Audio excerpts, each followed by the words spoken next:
Y aún es más, aquellas meriendas a las que Gilbert invitaba a sus amigas y que por tanto tiempo juzgué yo la barrera más infranqueable de las acumuladas entre los dos, se convirtieron ahora en ocasiones para vernos, ocasión que me indicaba siempre Gilberta con unas letras escritas, porque yo era un amigo reciente, en papel de cartas siempre distinto. Una vez estaba exornado con un dibujo en relieve que representaba un perro de lanas azul encima de una leyenda humorística escrita en inglés y con signos de admiración, otras con un áncora o con las iniciales GS desmesuradamente alargadas y en un rectángulo de la misma altura que el papel, o con el nombre de Gilberta, bien atravesado en una esquina, en caracteres dorados que imitaban la letra de mi amiga y que acababan en una rúbrica, todo ello encima de un paraguas grabado en negro, o bien en un monograma en forma de sombrero chino que encerraba todo el nombre en mayúsculas, pero sin que se pudiera distinguir una sola letra. Y por último, como la serie de papel de cartas de Gilberta no era ilimitada, aunque muy numerosa, al cabo de unas semanas veía yo volver ese que llevaba, como el de la primera vez que me escribió la leyenda per viam rectam, debajo del caballero con casco, en un medallón de plata oxidada, y entonces me figuraba yo que Gilberta escogía un día determinada clase de papel y al siguiente otra distinta, ateniéndose a ciertos ritos, pero hoy creo que lo que hacía era recordar el papel en que había escrito la última vez a una de sus amigas, por lo menos a sus amigas que valían la pena de tomarse este trabajo, de modo que no se repitiera, sino lo más de tarde en tarde que fuese posible. Como por causa de las distintas horas de sus respectivas lecciones, algunas de las amigas que Gilbert invitaba a merendar tenían que marcharse ya, cuando otras no habían hecho más que llegar. Desde la escalera oía yo escaparse del recibimiento un murmullo de voces que, en aquella emoción que me inspiraba la imponente ceremonia que iba a presenciar, rompía bruscamente, antes de que llegara al descansillo, los lazos que me unían aún a la vida anterior y me despojaban de toda memoria. Y hasta se me olvidaba quitarme el pañuelo del cuello cuando estuviera en la casa caldeada y mirar el reloj para no volver tarde. Además, aquella escalera, toda de madera, de las que solían hacerse por entonces en algunas casas de pisos y de ese estilo Enrique II, que fue por mucho tiempo el ideal de Odette, aunque ya pronto le menospreciaría, con un cartel que no tenía equivalente en nuestra casa, prohibido utilizar el ascensor para bajar. Se me representaba como cosa tan de maravilla que dije a mis padres que era una escalera antigua mandada a traer de muy lejos por el señor Swan. Tan grande era mi amor a la verdad que no hubiese dudado en dar este detalle a mis padres, aun a sabiendas de que era falso, porque era el único capaz de inspirarles el mismo respeto que yo sentía hacia la dignidad de la escalera de los Swan. Procedía yo en eso como el que, delante de un ignorante que no sabe comprender en qué consiste el genio de un gran médico, cree que hace bien en no confesar que el tal doctor no sabe curar los constipados de cabeza.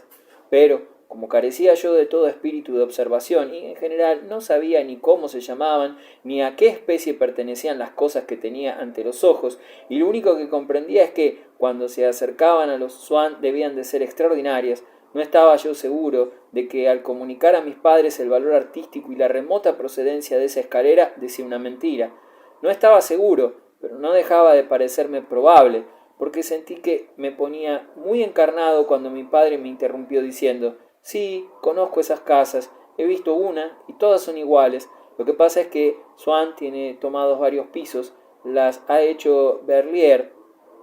Añadió que tuvo intención de tomar uno de aquellos cuartos, pero que renunció porque no le parecían cómodos y la entrada era muy oscura. Eso dijo él, pero yo me di cuenta de que mi alma debía hacer los sacrificios necesarios al prestigio de los Swan y a mi felicidad, y por una interna decisión autoritaria aparté de mí para siempre, a pesar de lo que acababa de oír, como hace un devoto con la vida de Jesús de Renan, la idea disolvente de que su cuarto era un cuarto cualquiera donde nosotros hubiéramos podido vivir.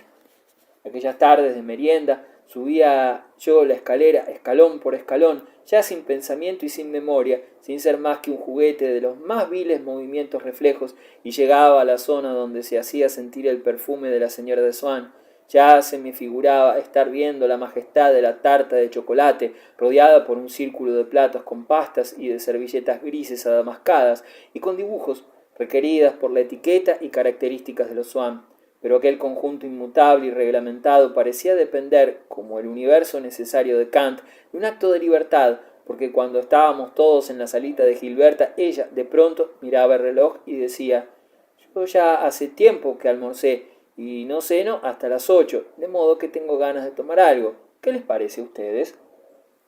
Y nos hacía pasar al comedor, sombrío como un interior de templo asiático pintado por Rembrandt, donde había una tarta arquitectónica tan bonachona y familiar como imponente, que estaba allí toda majestuosa, como un día ordinario cualquiera, por si acaso a Gilberta le daba el capricho de quitarle su corona de almenas de chocolate y echar abajo sus murallas valientes y empinadas, murallas cosidas al horno, como los bastiones del palacio de Darío, y aún había más, porque para proceder a la destrucción de aquella nínibia obra de pastelería, Gilberta no consultaba solamente a su apetito, sino también al mío, mientras que iba extrayendo para mí del derruido monumento todo un lienzo brillante, sembrado de frutas escarlata, al modo oriental, y hasta me preguntaba a qué hora cenaban mis padres, como si yo lo supiera, como si la turbación que me dominaba hubiese dejado persistir sensación de impaciencia o de hambre,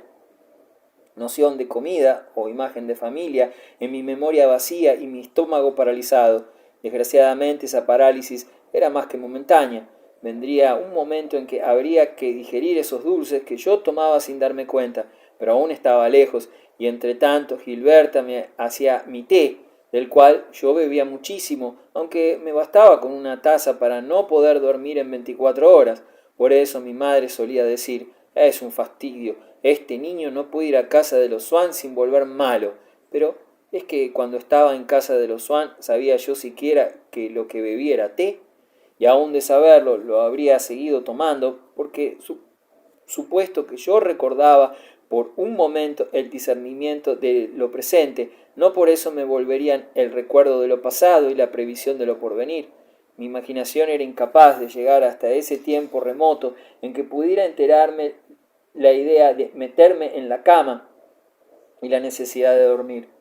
No todas las amigas de Gilberta estaban sumidas en esa embriaguez que imposibilita para toda decisión. Algunas no querían té, y entonces Gilberta decía: está visto que no tengo éxito con mi té, frase muy usual en aquella época, y añadía, para borrar más toda idea de ceremonia, mientras desarreglaba la ordenada colocación de las sillas alrededor de la mesa: parece que estamos en una boda. Dios mío, qué estúpidos son los criados. Gilberta iba mordisqueando sentada en un asiento en forma de X que ella colocaba de modo que no guardara paralelismo con la mesa, y como si fuera posible que tuviera tantos dulces a su disposición sin haber pedido permiso a su madre, cuando la señora Swan, cuyos días de recibir solían coincidir con las meriendas de Gilberta, volvía de acompañar hasta la puerta una visita y entraba corriendo un momento en el comedor, vestida a veces de terciopelo o con un traje de satén negro cubierto de encajes blancos, decía con aire de asombro: vaya, parece que están ustedes comiendo buenas cosas.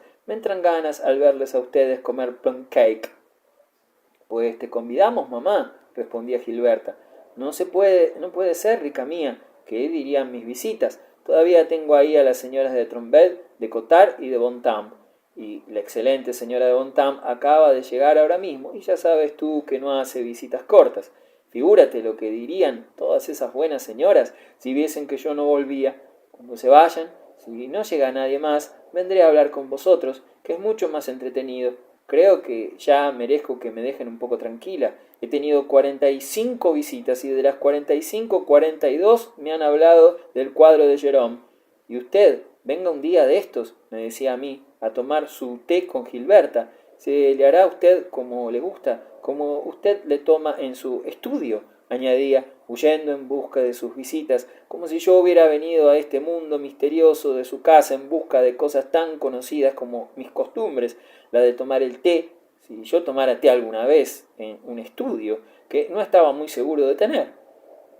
¿Que cuándo vendrá usted? ¿Mañana? Le haremos toast, tan buenos como los de la casa de Colombi, ¿no? Es usted una mala persona, decía, porque en cuanto empezó a tener ella también su pequeña reunión adoptó los modales de la señora de Verdurán y su tono remilgado de despotismo. Esta última promesa no podía contribuir a crecer la tentación para que porque para mí los Toas y Colombi eran cosas igualmente desconocidas, lo que parecerá más raro, porque ahora ya todo el mundo habla así, hasta en Combray. Es que yo no comprendiese en el primer momento a quién se refería la señora de Swan cuando le iba a ofrecer el elogio de mi vieja Nurse. Yo no sabía inglés, pero me di cuenta enseguida de que esa palabra designaba a Francisca, y yo, que en los campos elíseos tenía tanto miedo de la mala impresión que debía de causar Francisca, me enteré ahora, por la misma señora de Swan, que lo que inspiró simpatía tanto a ella como a su marido por mi persona fue lo que Gilberta les contaba de mi Nurse. Se ve que le quiere a usted mucho y que es muy buena. Y enseguida mudé de parecer con respecto a Francisca, y en cambio dejó de parecerme cosa necesaria el tener una institutriz con impermeable y plumero.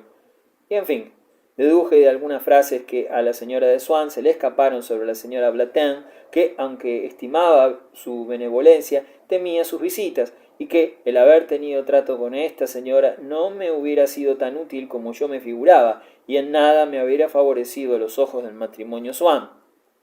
Pero solo en calidad de amigo de Gilberta es como empecé ya a explorar, trémulo de respeto y de alegría, aquellas mágicas regiones que, contra todo lo que yo esperaba, abrieron ante mí sus hasta entonces cerradas avenidas. El reino donde yo tenía acogida estaba a su vez contenido en otro aún más misterioso, donde vivían su sobrenatural vida Swan y su esposa, ese reino hacia el cual se dirigían ellos después de darme la mano cuando nos cruzábamos en el recibimiento. Pero pronto penetré también en el corazón del santuario. Por ejemplo, Gilberta había salido y estaban en casa el señor Swan o su esposa. Preguntaban quién había llamado y al saber que era yo, me rogaban que pasara un momento a sus habitaciones porque deseaban que interpusiera mi influencia sobre Gilberta en este o en otro sentido, para tal o cual cosa. Se me venía a la memoria aquella carta tan completa y persuasiva que yo escribí una vez a Swan y que ni siquiera se dignó contestar, y me admiraba la impotencia de razonar, del discurrir y de los sentimientos para operar la más mínima conversión, para resolver una sola de esas dificultades que luego la vida, sin que nos demos cuenta de cómo lo hizo, desenreda con tanta facilidad. Mi nueva posición de amigo de Gilberta, con mucha influencia sobre su ánimo, me ganaba ahora el mismo favor que si hubiese tenido por compañero en un colegio donde yo ocupaba siempre los primeros puestos a un hijo de rey, y por esta casual circunstancia me franqueara algún portillo del palacio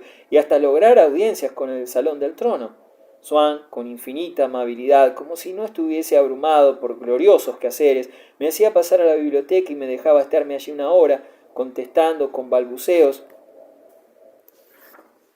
con silencios tímidos, entrecortados por breves e incoherentes arranques de valor, a sus palabras de las que apenas si entendía yo una por la emoción que me dominaba. Me enseñaba objetos de arte y libros que él suponía habrían de interesarme, y yo no dudaba que fuesen infinitamente más preciosos que todos los que se encierran en el Louvre y en la Biblioteca Nacional. Pero lo cierto es que me era imposible mirarlos, y en esos momentos me hubiera parecido muy bien que su maestresala me pidiese mi reloj, mi alfiler de corbata, mis botas o un documento firmado donde le nombraba mi heredero, porque, según la hermosa expresión popular de autor desconocido, como las más célebres epopeyas, pero que indudablemente tuvo, como ellas, al contrario de la teoría de Wolf, su autor, un hombre inventivo y modesto, esos que nos encontramos todos los años, que crean frases felices como leer su nombre en la cara, pero sin revelarnos ellos el suyo. Yo no sabía lo que estaba haciendo. A lo sumo, me asombraba si la visita era muy larga, de la falta de resultado, de la carencia de toda conclusión feliz a que me llevaba aquellas horas transcurridas en la morada mágica. Pero mi decepción no se basaba ni en la insuficiencia de las magistrales obras que me mostraban, ni en mi imposibilidad de fijar en ellas mi distraído mirar, porque si a mí me parecía milagroso poder estar en el despacho de Swan, no era por el valor intrínseco de las cosas que allí había, sino porque a todas esas cosas, y lo mismo, aunque hubieran sido las más horribles del mundo, estaba adherido un sentimiento particular, triste y voluptuoso, que yo localizaba en ellas hacía tantos años y que aún las empapaba, e igualmente me sucedía que la muchedumbre de espejos, cepillos de plata y altares de San Antonio de Padua, pintados o esculpidos por los mejores artistas amigos suyos todos, nada tenían que ver con el sentimiento de mi indignidad y de la regia benevolencia de la señora de Swan, cuando ésta me recibía un instante en su habitación, donde 3 hermosas e imponentes criaturas, primera, segunda y tercera doncella, preparaban sonrientes maravillosos atavíos. Esa habitación a la que me encaminaba yo, cuando el lacayo de calzón corto profería la orden de que la señora quería decirme una cosa, por el sinuoso sendero de un pasillo, todo él embalsamado a distancia por esencias preciosas cuyos fragantes efluvios se exhalaban constantemente del tocador.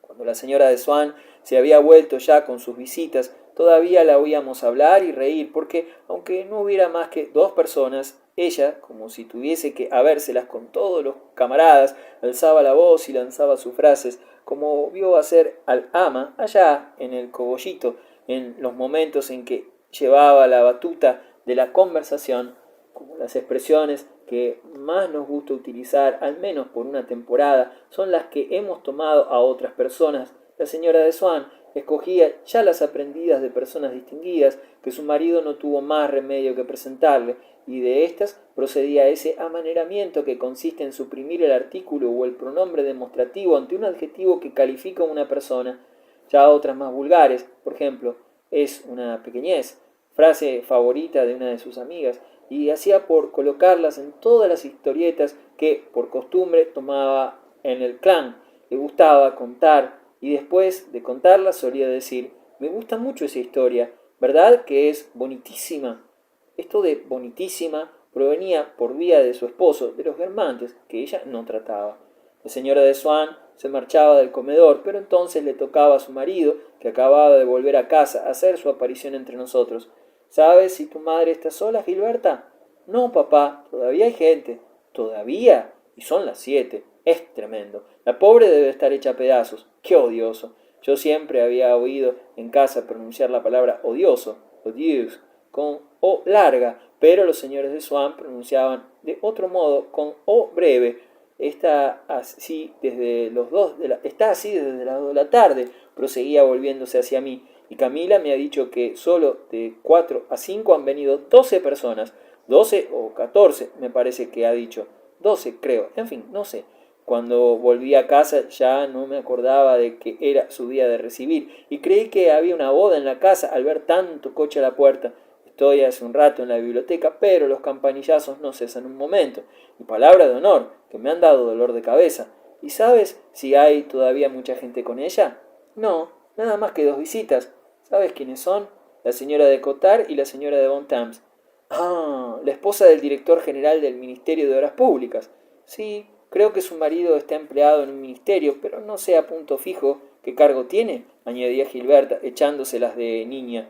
Pero, tontuela, estás hablando como una niña de 2 años. ¿Con qué empleado en un ministerio, dices? Pues es nada menos que el director general, es decir, el que manda en todo el establecimiento. Pero, ¿qué estoy yo diciendo? Es más que director general, es subsecretario. Yo no entiendo de eso. De modo que ser subsecretario es muy importante, respondía Gilberta, que no perdía ocasión en denotar su indiferencia hacia todas aquellas cosas que inspiraban vanidad a sus padres, y puede que pensara que de ese modo aún realzaba el mérito del trato con una persona tan brillante, haciendo como que no le concedía importancia. Ya lo creo que lo es, exclamó Swann, que prefería a aquella modestia que acaso me hubiera dejado en la duda un lenguaje más explícito. Es el primero después del ministro, es hasta más que el ministro, porque él lo hace todo. Además, dicen que es un talento, hombre de primer orden, distinguidísimo. Es oficial de la Legión de Honor, persona deliciosa,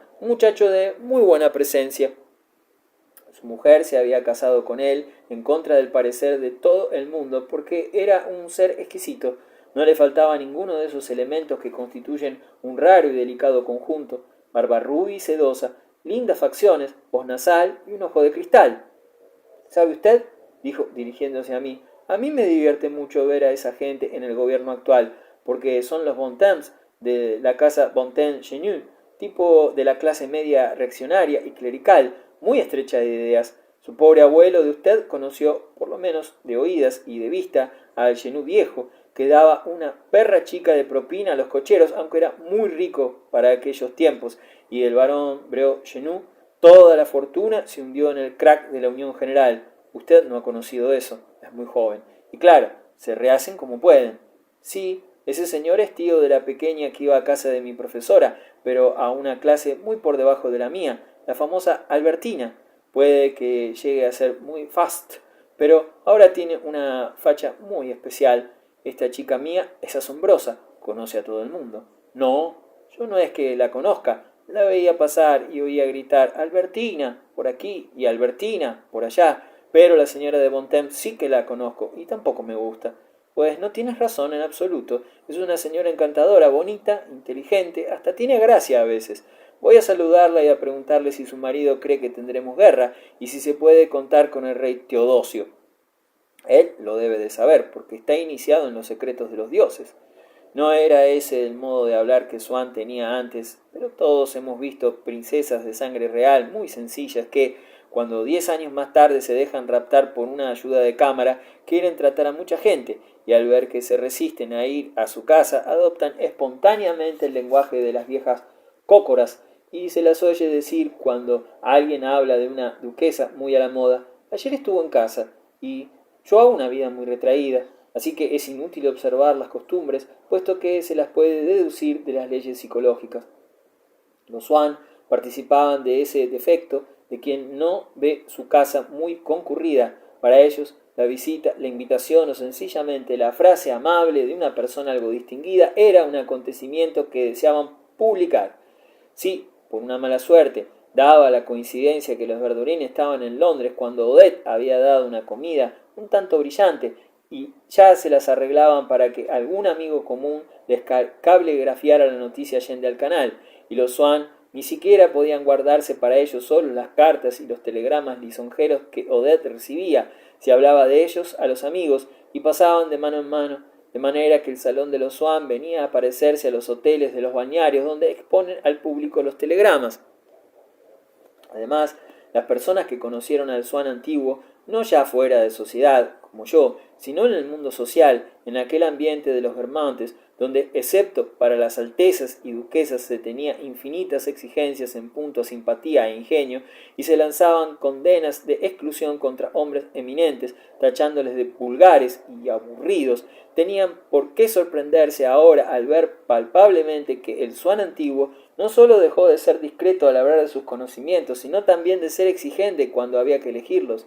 ¿Cómo era posible que no le exasperara la señora de Bontemps, tan ordinaria y tan mala? ¿Por qué llegaba hasta considerarla agradable? Y el recuerdo del círculo de los Guermantes, que al parecer debía haberle hecho imposible estas cosas, en realidad le servía de ayuda. Entre los Guermantes había, a diferencia de lo que ocurre con las 3/4 de las peñas del gran mundo, buen gusto, hasta refinamiento, pero no faltaba el esnovismo, y de aquí que fuese posible una interrupción momentánea en el ejercicio del buen gusto. Si se trataba de una persona no indispensable al círculo aquel, de un ministro de negocios extranjeros, solemne, republicano, o de un académico verboso, el buen gusto se empleaba a fondo en contra suya. Swann compadecía a la señora de Guermantes por haber tenido al lado en el banquete de alguna embajada a comensales de esa suerte, a los cuales preferían ellos 1000 veces un hombre elegante, es decir, un hombre de la peña Guermantes, que no servía para nada, pero que participaba del peculiar ingenio de los Guermantes,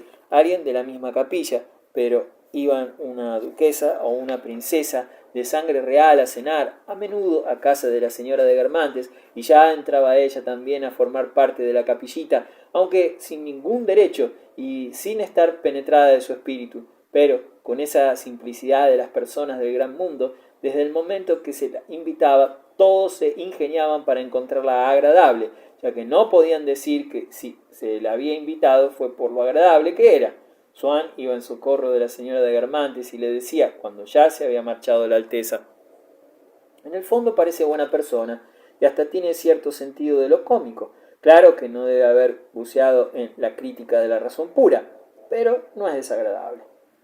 Opino exactamente lo mismo que usted, respondía la duquesa, y hoy estaba un poco azorada, pero verá usted cómo puede llegar a ser encantadora. Es muchísimo menos cargante que la señora X. Se trataba de la esposa del académico verboso, dama muy notable, que le cita a uno 20 libros. No hay comparación posible. Y en casa de la duquesa adquirió Swann la facultad de decir semejantes cosas y de decirlas con sinceridad, y la había conservado. ahora la utilizaba con las personas que iban a su casa. Esforzábase por discernir y estimar en ellas las buenas cualidades que revela cualquier ser humano, si se le examina con favorable prevención y no con la desgana de los delicados. Hacía resaltar los méritos de la señora Bontemps, como antaño los de la princesa de Parma, que en realidad hubieran debido ser excluidas del círculo Guermantes, de no haber habido trato de favor por ciertas altezas, y si no hubiese tenido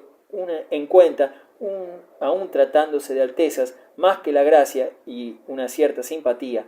Ya vimos en otra parte que a Swann le gustaba, y ahora se limitaba a hacer de esta inclinación aplicación mucho más duradera, cambiar su posición en sociedad por otra que en determinadas circunstancias le convenía mejor. Solo los incapaces de descomponer en sus percepciones lo que al primer pronto parece indivisible, se imaginan que la posición social está adherida a la persona. Un mismo ser, cogido en sucesivos momentos de su vida, se entra en ambientes de distinta altura en la escala social, que no siempre son más elevados, y cada vez que un periodo diferente de nuestra vida creamos relaciones o las reanudamos con un medio determinado donde nos mimas, empezamos muy naturalmente a tomarle apego y echar en él raíces humanas.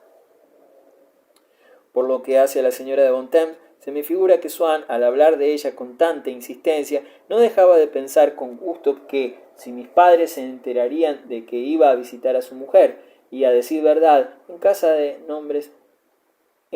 los nombres de las personas que la señora de Swann iba tratando poco a poco, más bien picaban la curiosidad que excitaban admiración. Al oír de la señora de Trombert, mi madre decía, un nuevo recluta, que llevará otros a la casa, y como si comparase aquel modo un tanto sumario, rápido y violento con que la señora de Swann conquistaba sus amistades a una guerra colonial, añadía mamá, ahora que los Trombert han hecho su misión, no tardarán mucho en rendirse las tribus vecinas. Cuando había visto por la calle a la señora de Swann, nos decía al volver a casa, he visto a la señora de Swann en pie de guerra, debía de llevar propósitos de ofensiva fructuosa contra los Mashout, los singaleses o los Trombert. Y cuando yo le decía haber encontrado en aquel ambiente de los Swann, un tanto compuesto y artificial, algunas personas nuevas sacadas quizás, con no poco trabajo, de distintos medios sociales para llevarlas a aquella casa, mamá adivinaba enseguida de dónde procedían y hablaba de ellas como de trofeos duramente ganados. Decía, conquistado en una expedición a casa de los X.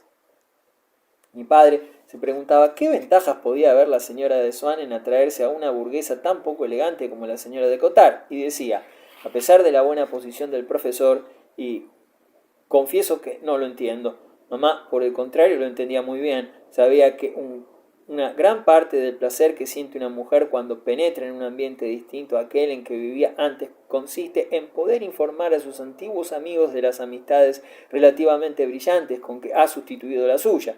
Para eso es menester un testigo, al que se deja entrar en ese mundo nuevo y delicioso, como en una flor a un insecto zumbante y veleidoso, que luego irá esparciendo al azar en sus visitas, o por lo menos así se espera, la noticia, el germen de admiración y envidia que allí robara. La señora de Cottard, hecha a propósito para dicho papel, pertenecía a esa clase especial de invitados que mamá llamaba, con un rasgo de ingenio de los que tenía de común con su padre, los extranjeros. Ve a Esparta y di. Además, sin contar otro motivo que no se supo hasta años más tarde, la señora de Swann podía invitar a aquella amiga benévola, reservada y modesta, sin temor a introducir en su casa, en sus días brillantes, una rival o una traidora. Sabía el enorme número de cálices burgueses que aquella activa obrera podía visitar en una sola tarde, cuando se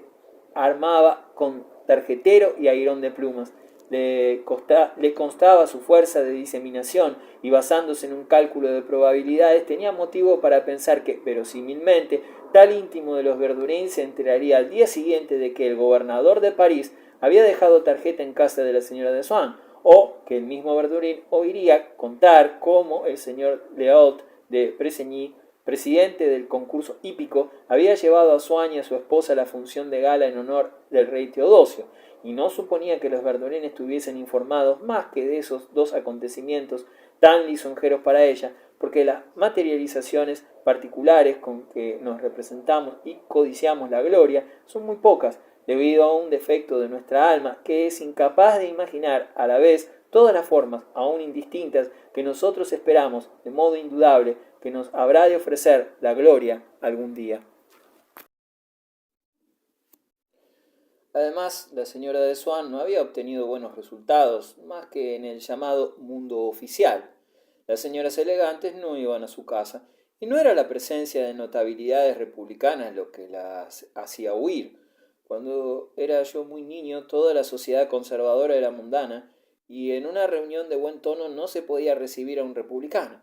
Las personas que vivían en ese ambiente se figuraban que la imposibilidad de invitar a uno oportunista, y mucho menos todavía a un terrible radical, sería cosa que duraría siempre, como las lámparas de aceite y los ómnibus de tracción animal. Pero la sociedad se parece a los calidoscopios, que giran de vez en cuando, y va colocando de distinto modo elementos considerados como inmutables, con los que compone otra figura. No había yo hecho mi primera comunión, cuando ya unas señoras de ideas religiosas se quedaban estupefactas al encontrarse en una visita con una judía.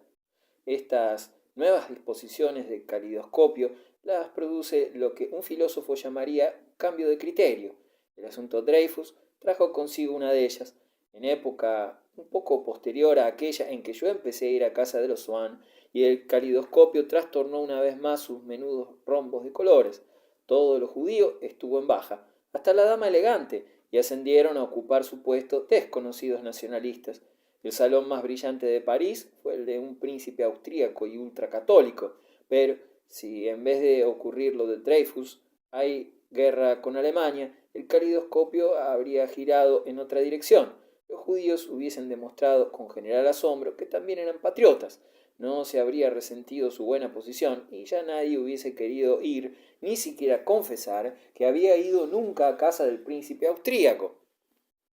Eso no quita para que, cada vez que la sociedad está momentáneamente inmóvil, los que en ella viven se imaginen que no habrá de cambiar nunca.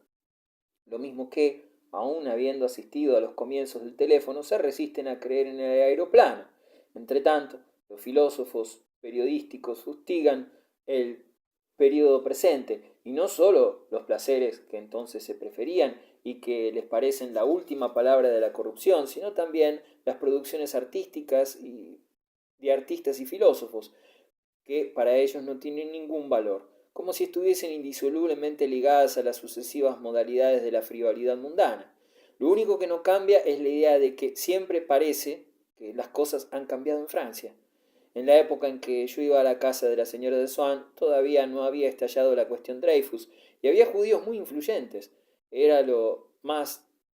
que ninguno Sir Rufus Israels. Su mujer, Lady Israels, era tía de Swan. Esta señora, personalmente, no tenía íntimos tan elegantes como su sobrino, que, por su parte, no la quería mucho y nunca la cultivó asiduamente, aunque verosímilmente era su heredero. Pero ella era la única de los parientes de Swan que tenía conciencia de la posición mundana de su sobrino, porque los demás estuvieron siempre respecto a este punto en la misma ignorancia en que por mucho tiempo estuvimos nosotros. Cuando en una familia hay un individuo que emigra a la alta sociedad, cosa que a él le parece un fenómeno único, pero que luego, a 10 años de distancia, ve que logró también de otra manera y por razones distintas más de un muchacho que se crió con él, describe, en torno suyo, una zona de sombra, una terra incógnita, muy visible hasta en sus menores matices para los que la habitan, pero que es toda tinieblas y vacío para los que no entran en ella y la bordean sin sospechar que existe allí, junto a ellos. Como no había habido ninguna agencia Abbas que informase a las primas de Swan de la gente con quien él se trataba, sus parientes se contaban con sonrisas de condescendencia, claro que antes de ocurrir su espantable boda, en las comidas de familia que habían empleado virtuosamente el domingo anterior en ir a ver al primo Carlos, al que llamaban ingeniosamente, por considerarle un tanto envidioso y pariente pobre, el primo Bete, jugando con el título de la novela de Balzac. Lady Rufus Israels sabía perfectamente cuáles personas prodigaban a Swan una amistad que a ella le inspiraba envidia. La familia de su marido, que venía a ser un equivalente a la de los Rothschild, estaba encargada desde varias generaciones atrás de los asuntos de los príncipes de Orleans, y Lady Israels, extraordinariamente rica, tenía mucha influencia y la puso toda en juego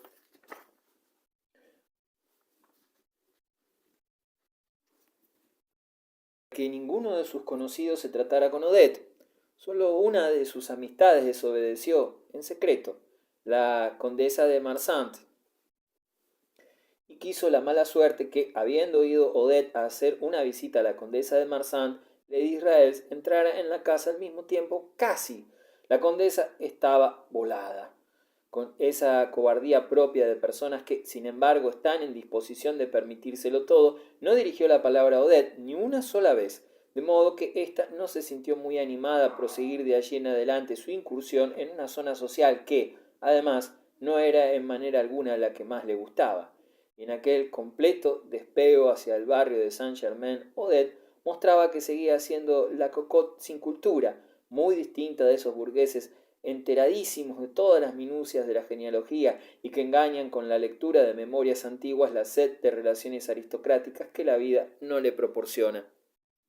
Y Swann, por su parte, seguía siendo indudablemente el amante para quien todas estas particularidades de su antigua querida son agradables o inofensivas, porque muchas veces oía a su mujer proferir verdaderas herejías mundanas sin que, por un resto de cariño, una falta de estima o pereza de perfeccionarla, intentara corregírselas. Quizás eso fuera también una forma de aquella su sencillez que por tanto tiempo nos tuvo engañados en Combray, causa ahora de que, aun continuando su trato, él, por lo menos, con personas muy brillantes, no tenía interés en que las conversaciones de la reunión de su esposa se atribuyese importancia alguna a esa gente. Y es que en realidad, para Swann, tenían cada vez menos, porque el centro de gravedad de su vida había cambiado de sitio. Ello es que la ignorancia de Odette en materias mundanas era muy grande, y si el nombre de la princesa de Guermantes salía en la conversación, después de su prima la duquesa, decía, ah, esos príncipes han subido en jerarquía. Cuando se hablaba del príncipe, refiriéndose al duque de Chartres, Odette rectificaba, duque de Chartres, no príncipe, y si se trataba del duque de Orleans, hijo del conde de París, Odette exclamaba, es curioso, el hijo es más que el padre, añadiendo, porque era anglómana, la verdad es que se hace uno un lío con todas esas royalties. Una vez le preguntaron de qué provincia eran los Guermantes y respondió que del departamento de Ains. Pero Swann estaba ciego en lo que hacía Odette, no solo para aquellas lagunas de su educación, sino para lo mediocre de su inteligencia. Y es más, siempre que Odette contaba un cuento estúpido, Swann la escuchaba complacido, alegre, casi admirado, como con un rezago de voluptuosidad, y en cambio, en la misma conversación, las cosas finas o profundas que él dijera las escuchaba Odette, por lo general, sin interés, impaciente y deprisa, y muchas veces las contradecía severamente. Y si se piensa a la inversa en tantas mujeres de mérito que se dejan seducir por un zopenco, implacable censor de sus más delicadas frases, mientras que ellas se extasían con la infinita indulgencia del cariño ante sus más vulgares tonterías, se llegará a la conclusión de que en muchos hogares es usual esa sumisión de los espíritus electos a los vulgares. Y, volviendo a las razones que impidieron a Odette el acceso al barrio de Saint-Germain, convendrá hacer notar que la última vuelta del calidoscopio mundano la determinó una serie de escándalos. Se averiguó que unas cuantas mujeres a cuyas casas iba la gente con toda confianza eran prostitutas, espías inglesas, y vino un tiempo en que se exigiría, o se creería exigir al menos, a todo el mundo tener ante todo una posición sólida, bien asentada. Odette representaba cabalmente todas esas cosas con las que se rompieron las relaciones, aunque para reanudarlas enseguida, porque los hombres no cambian de un día para otro, y buscan en un régimen nuevo la continuación del antiguo, pero con una forma distinta que permitiese hacerse el tonto y figurarse que ya no era la misma sociedad que la de antes del cambio. Y Odette se parecía demasiado a las damas condenadas de aquella sociedad. La gente del gran mundo es muy corta de vista. En el mismo momento en que dejan de tratarse en absoluto con las señoras israelitas que conocían, cuando se preguntan cómo habrán de llenar ese vacío, surge ante sus ojos, como empujada por una noche tormentosa, una nueva dama. también israelita, pero gracias a su novedad no está asociada, como las otras, en el ánimo de esa gente, a lo que ellos se creen en la obligación de detestar.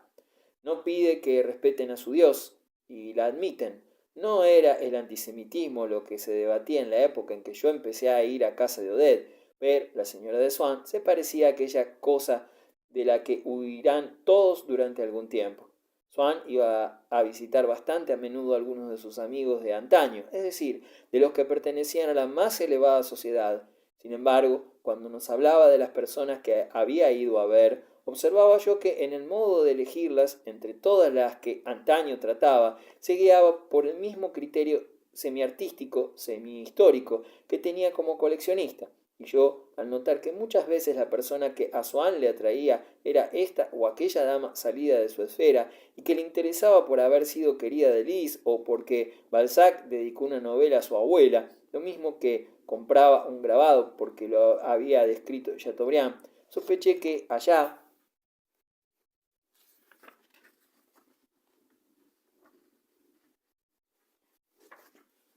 en Combray sustituimos un error por otro, el de creer que Swann era un burgués que nunca iba a sociedad, por el de imaginárselo uno de los hombres más elegantes de París. Ser amigo del conde de París no quiere decir nada. ¿Cuántos hay de estos amigos de príncipes que no podrían entrar en una reunión un poco severa? Los príncipes saben que son príncipes, no son snobs, y se creen tan por encima de todo lo que no sea de su sangre, que los grandes señores y los burgueses se le aparecen por bajo de ellos, al mismo nivel.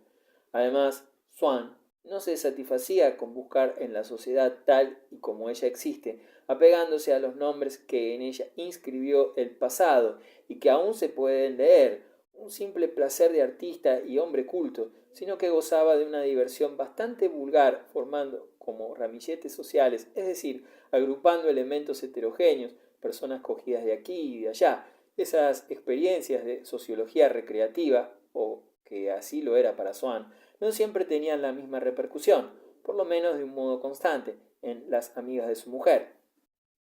Tengo intención de invitar el mismo día a los Cottard y a la duquesa de Vendôme, decía riéndose con el aire de regalo de un goloso que piensa probar en una salsa a cambiar el clavo por la pimienta de cayena. Y este proyecto, que efectivamente parecía agradable a los Cottard, tenía la virtud de sacar de quicio a la señora de Montam, porque la había presentado hacía poco a la duquesa de Vendôme, y le pareció cosa tan natural y agradable. Y no fue chico placer el suyo al contárselo a los Cottard para darse tono con ellos, pero como esos señores recién condecorados que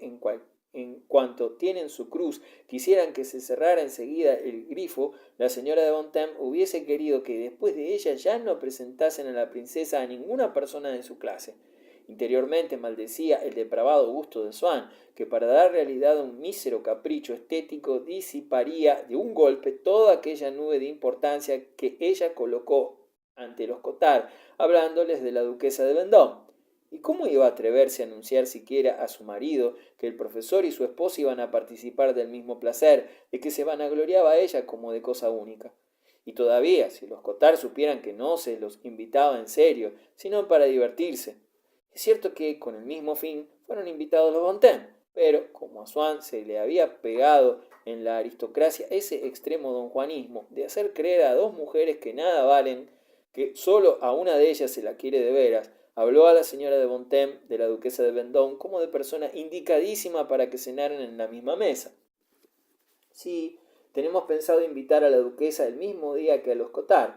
dijo unas cuantas semanas más tarde la señora de Swann. Mi marido se figura que de esa conjunción tiene que salir algo divertido, porque si bien es verdad que había conservado Odette de su paso por el cogollito algunas de las costumbres caras a la señora de Verdurin, como la de gritar mucho para que lo oyeran todos los fieles, en cambio empleaba también determinadas expresiones favoritas en el grupo de Guermantes, como esta de conjunción, cuya influencia sufría Odette a distancia e inconscientemente, como el mar la de la luna, y sin que por eso se acercara más a él. Sí, los Cottard y la duquesa de Vendôme. ¿No le parece a usted que sería divertido?, preguntó Swann. A mí me parece que saldrá muy mal y que les traerá a ustedes algún disgusto, porque no se debe jugar con fuego, contestó muy furiosa la señora de Bontemps. La cual señora fue invitada con su marido a una comida a la que asistió también el príncipe de Agrigento, y la señora de Bontemps y Cottard tenían dos maneras distintas de contarlo, según fuese la persona con quien estuvieran hablando. Había unos a los que tanto la señora de Bontemps como Cottard decían negligentemente cuando le preguntaban quién más había asistido a la cena: nadie más que el príncipe de Agrigento. Era muy íntima. Pero había otros que se la daban de más enterados y se arriesgaban a decir: pero ¿no estaban también los Bontemps? Ah, sí, se me había olvidado, respondía ruborizándose el doctor a aquel indiscreto, al que clasificaba de allí en adelante en la categoría de los malas lenguas. Y para estos, tanto los Bontemps como los Cottard adoptaron, sin ponerse de acuerdo, una versión cuyo marco era idéntico y en el que sólo variaban sus nombres respectivos. Cottard decía: pues éramos nada más que los dueños de la casa, el duque de Vendôme y la duquesa, el profesor, y aquí sonreía presuntuosamente, Cottard y su señora, el príncipe de Agrigento, y, para no dejarse nada, los señores de Bontemps. Yo no sé por qué, la verdad, porque estaban tan en su lugar como los perros en misa. Exactamente igual era el parrafito que recitaba la señora de Bontemps, sin otra diferencia que la de nombrar a los Bontemps como con vanidoso énfasis entre la duquesa de Vendôme y el príncipe de Agrigento, y la de dejar para el final aquellos pelagatos que descomponían el cuadro y a los que acusaba de haberse invitado ellos mismos, los Cottard. Muchas veces Swann volvía de sus visitas poco antes de la hora de cenar. En ese momento de las 6 de la tarde, que antaño era para él tan angustioso, ya no se preguntaba qué es lo que estaría haciendo Odette, y le preocupaba muy poco que estuviera a visitas o que hubiese salido. Rememoraba alguna vez que allá hace muchos años, un día quiso leer a trasluz una carta cerrada de Odette dirigida a Forcheville, pero tal recuerdo no le era grato, y prefería deshacerse de él con una contorsión de la comisura de los labios, complementada con un meneíto de cabeza que significaba: ¿y a mí qué? Claro es que ahora estimaba que aquella hipótesis, en que antaño se posaba muchas veces, de que las fantasías de sus celos eran lo único que entenebrecía la vida de Odette, en realidad inocente, que esa hipótesis, en suma beneficioso, porque mientras duró su enfermedad amorosa mitigó sus sufrimientos presentándoselos como imaginarios, no era cierta, que quienes veían claro eran sus celos, y que si Odette le había querido más de lo que él suponía, también le engañó mucho más de lo que él se figuraba. Antes, en la época de sus padecimientos, se prometió que en cuanto ya no quisiera Odette y no tuviese miedo a enojarla o hacerle creer que la quería mucho, se daría el gusto de dilucidar con ella, por simple amor a la verdad, y cual si se tratara de un punto de historia, si Forcheville estaba o no durmiendo con ella aquel día en que él llamó a los cristales y no le abrieron, cuando ella escribió a Forcheville que el que había llamado era un tío suyo, pero ese problema tan interesante, que iba a ponerse en claro en cuanto se le acabaron los celos, perdió precisamente toda suerte de interés en cuanto dejó de estar celoso, pero no inmediatamente. Sin embargo, porque cuando ya no sentía celos ningunos por causa de Odette, todavía se lo seguía inspirando aquel día, aquella tarde en que llamó tantas veces en balde a la puerta del hotel de la calle de la Perouse, como si los celos, asemejándose a esas enfermedades que parecen tener su localización y su foco de contagio no en determinadas personas, sino en determinados lugares y casas, no tuvieran por objeto Odette misma, sino a ese día, a esa hora del huido pasado, en que Swann estuvo llamando a todas las puertas del hotelito de su querida. Dijérase como que aquel día y hora fueron los únicos que cristalizaron algunas parcelas de la personalidad amorosa que Swann tuvo antaño y que sólo allí las encontraba. Desde hacía tiempo ya no le preocupaba nada que Odette le hubiese engañado y le siguiera engañando, y sin embargo, durante unos años aún anduvo buscando a criados antiguos de Odette, hasta a tal punto persistió en él la dolorosa curiosidad de saber si aquel día, ya tan remoto, y a las 6 de la tarde, estaba Odette durmiendo con Forcheville. Luego, la curiosidad desapareció, sin que por eso cesaran las investigaciones. Seguía siendo por enterarse de una cosa que ya no le interesaba, porque su antiguo yo, llegado a la extrema decrepitud, obraba maquinalmente, con arreglo a preocupaciones hasta tal punto inexistentes ya, que Swann no podía representarse siquiera aquella angustia, antaño fortísima, que se figuraba a él entonces que no podría quitarse nunca de encima, en aquel tiempo en que sólo la muerte de la persona amada, la muerte que, como más tarde mostrará en este libro, una cruel contraprueba en nada mitiga el dolor de los celos. Me parecía capaz de allanarle el camino, para él obstruido de la vida.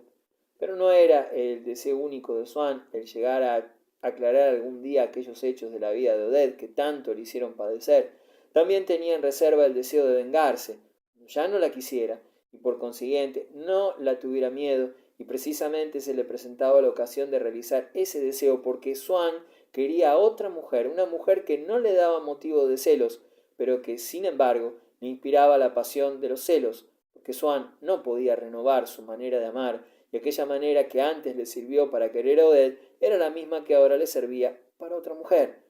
Para que los celos de Swann renaciesen, no era menester que aquella mujer le fuera infiel. Bastaba con que, por cualquier motivo, estuviera lejos de él. Por ejemplo, en una reunión donde parecía que lo pasó bien, y ya era lo bastante para despertar en su alma la angustia de antes, excrescencia lamentable y contradictoria de su amor, y que separaba a Swann de lo que esa mujer era en realidad, presentándose como una necesidad de llegar hasta el fondo del verdadero sentimiento de aquella mujer joven, hasta el deseo oculto de sus días y el secreto de su corazón, que lo separaba porque entre Swann y su amada interponía un montón refractario de sospechas anteriores que tenían su fundamento en Odette, o quizás en otra anterior Odette, y que ya no dejaban al envejecido enamorado conocer a su querida de hoy, sino a través del fantasma antiguo y colectivo de la mujer que le inspiraba celos, en el que arbitrariamente había encarnado Swann su nuevo amor.